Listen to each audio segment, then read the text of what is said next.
हम साहित्य परिचय की पुनरावृत्ति करेंगे। प्रश्न संख्या 1, वेदाः कति सन्ति? वेद कितने हैं? कितने हैं? चत्वारः, 4। वैदिक मंत्राणां संग्रह किम कथ्यते? वैदिक मंत्रों के संग्रह को क्या कहते हैं? क्या कहते हैं? संहिता। प्राचीनतमः वेदः क अस्ति? सबसे प्राचीन वेद क्या है? ऋग्वेदः, ऋग्वेद। सामवेदे कस्य प्रधानता अस्ति?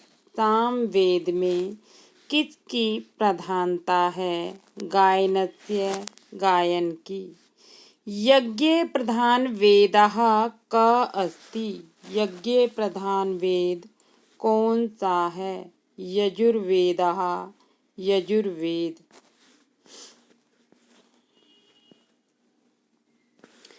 वेदत्रयी इति अस्मिन् कस्य वेदस्य गणना न भवति? वेदत्रयी के अंतर्गत किस वेद की गणना नहीं होती? अथर्ववेदस्य, अथर्ववेद की। वेदत्रयी में बेटा पहले 3 वेद आते हैं। कौन कौन से आते हैं? ऋग्वेद, यजुर्वेद और सामवेद। चौथा कौन सा है? सामवेद। तो आप देख रहे हो बेटा ये पहले 3 वेद जो है वो वेद त्रयी के अंतर्गत आते हैं और इसके बाद चौथा जो बच जाता है उसकी गणना संस्कृत वेद त्रयी के अंतर्गत नहीं होती। वो कौन सा है? अथर्ववेद। नेक्स्ट देखिए बेटा, वानप्रस्थ आश्रमस्य संबंधः केन ग्रंथेन सह भवति? वानप्रस्थ आश्रम का संबंध कौन से ग्रंथ से होता है? आरण्यकेन, आरण्यकों से। आरण्यक कहते हैं बेटा जंगल को। अरण्य किसे कहते हैं? जंगल को। आरण्यकानां रचना कुत्र अभवत्? आरण्यकों की रचना कहाँ हुई? अरण्ये, जंगल में। वेदान्तस्य अपरम नाम किम अस्ति? वेदांत का दूसरा नाम क्या है? वेदांत का दूसरा नाम क्या है? उपनिषद। वेदांगानि कति सन्ति? वेदांग कितने हैं? षड्, 6। काल निर्धारण यकारकम शास्त्रम किम कथ्यते? काल का निर्धारण करने वाले शास्त्र को क्या कहते हैं? ज्योतिषम, ज्योतिष। नेक्स्ट देखिए बच्चे, प्रश्न संख्या 11, वैदिक साहित्य डैश न गण्यते? वैदिक साहित्य में डैश को नहीं गिना जाता। किसे नहीं गिना जाता? स्मृतियाः, स्मृति ग्रंथों को। वैदिक यज्ञेषु कति ऋत्विजाः भवन्ति? वैदिक यज्ञों में कितने ब्राह्मण होते हैं? कितने ऋत्विज होते हैं? चत्वारः, 4। मैंने आप लोगों को लिखवा रखा है ऋग्वेद का ऋग्वेद का ऋत्विज कौन है?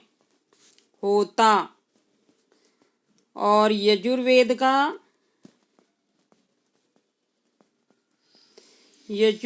का ऋत्विज है अथर्वयु, अथर्वयु।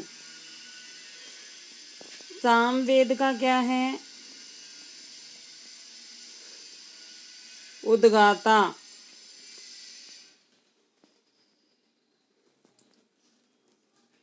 उद्गाता। और अथर्ववेद का ऋत्विज क्या है?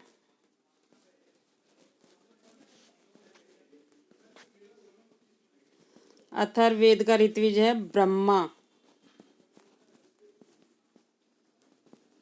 तो आपने देखा बेटे, ये 4 वेद हैं और इन 4 वेदों के 4 ही ऋत्विज हैं। तो टोटल ऋत्विज कितने हो गए? चत्वारः।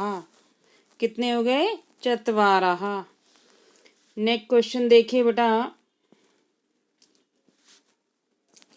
ब्रह्म संबंधा ग्रंथः डैश कथ्यन्ते। ब्रह्मा से संबंध ग्रंथ को क्या कहते हैं? क्या कहते हैं? उपनिषदः। उपनिषद। डैश शाखानां व्याख्यायै ब्राह्मण ग्रंथ्या लिखिताः। डैश शाखाओं की व्याख्या के लिए ब्राह्मण ग्रंथों को लिखा गया। किसकी व्याख्या करने के लिए? वेदानाम, वेदों की।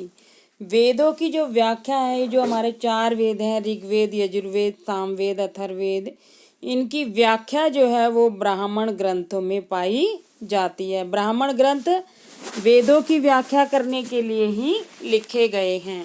नेक्स्ट देखिए बच्चे, ब्राह्मण ग्रंथानां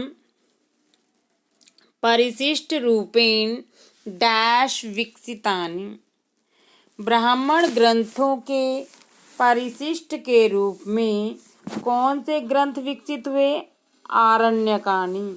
आरण्यक। आरण्यक ग्रंथानाम एकः मुख्य वर्ण्य विषयः डैश यज्ञानां विधानम अस्ति। आरण्यक ग्रंथों का एक मुख्य वर्णीय विषय डैश यज्ञों का विधान करना है। कि कौन से यज्ञों का? वानप्रस्थी नाम, वानप्रस्थी लोगों के लिए। नेक्स्ट है, प्रमुख उपनिषदः कति सन्ति। प्रमुख उपनिषद कितने हैं? 13। दार्शनिक तत्वानां विवेचनम। दार्शनिक तत्वों का विवेचन डैश मुख्य विषयः विद्यते। डैश का मुख्य विषय है। किसका? उपनिषदाम, उपनिषदों का। उपनिषद अधिकृत्य किम दर्शनम विकसितम जातम। उपनिषद को अधिकार करके कौन सा दर्शन विकसित हुआ? वेदांत दर्शन। एतेषु किम वेदांगम न अस्ति। इनमें से कौन सा वेदांग नहीं है? आयुर्वेदः। कौन सा नहीं है? आयुर्वेदः। ये तीनों शिक्षा, कल्प, व्याकरण, निरुक्त, छंद और ज्योतिष, ये 6 जो हैं वेदांग हैं। आयुर्वेद इसके अंतर्गत नहीं आता। नेक्स्ट देखिए बच्चे,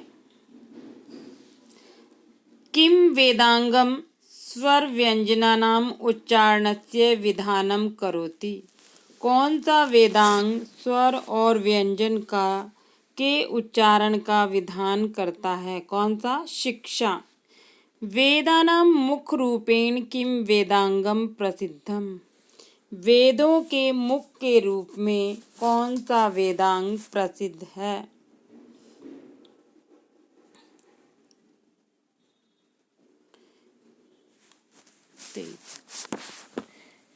किम वेदांगम, कौन सा वेदांग, वेदानां मुख्य रूपेण किम वेदांगम प्रसिद्धम।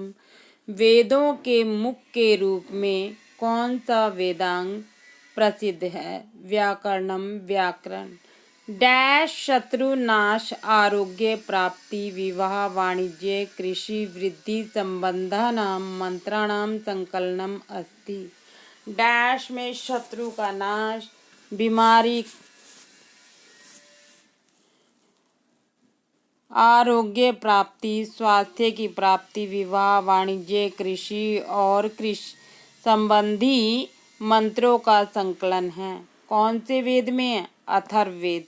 नेक्स्ट, वैदिक मंत्राणां पद्यबद्ध रचनाया न्यामकम डैश अस्ति। वैदिक मंत्रों को पद्य में बांध लिखने का नियामक डैश है। क्या है? छंदः शास्त्रम, छंद शास्त्र।